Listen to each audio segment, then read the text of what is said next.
Алаңдарды дәнекерлеу олар үшін тәжірибе, әрі алғысы мол іс. Студенттер дәнекерлеу жұмыстарын алдымен тұрғындар қалашығынан бастады. Қалалық жастар ресурстық орталығы бүлінген жерлерді анықтады. Ал жастар қол ұшын созуға қуана келіскен. Дәл қазір 4 ауланы жөндеу жоспарда. Бұл енді осы әсем әдемі қаламызға өзіміздің азда болса қосқан үлесіміз деп білемін. Және қала тұрғындарын осы акцияға атсалысуға баршасын шақырамыз.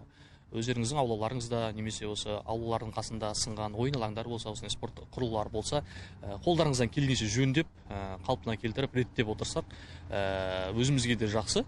Басқа қаладан қонақтар келіп жатса да, сондықтан енді күтіп баптауға енді әкімшілік тарапынан әртүрлі жаңағыдай кәсіпкерлер тарапынан осындай қолдаулар танытып жатқандықтан біздің мақсатымыз оны күтіп ұстап, оны тиімді пайдалану.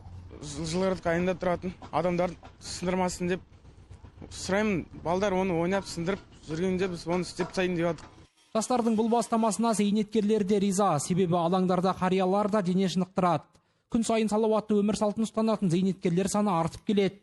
Ал бұзылған алаңдар оларға кедергі келтірері сөзсіз.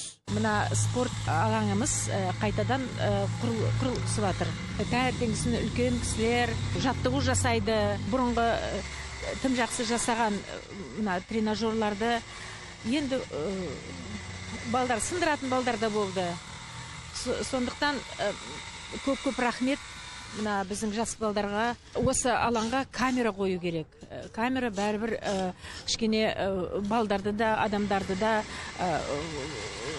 енді білгесін, олар жаңағы ондайды жасамайды. Камера жоқ болғасын, осылай сындырып, лақтырып, бәрін солай мынандай қалға келтірген. Бүгінде жастар ресурстық орталығына Есет Батыр, Алтын Орда тұрғын алаптарының халқы хабарласып, жастардан бүлінген алаңдарды жөндеуге қолғабыс етуін сұрауда. Нұрбол Жауынбаев, Николай Сырбов, Бақытжан Едігеев, Ақтөбе телеарнасы.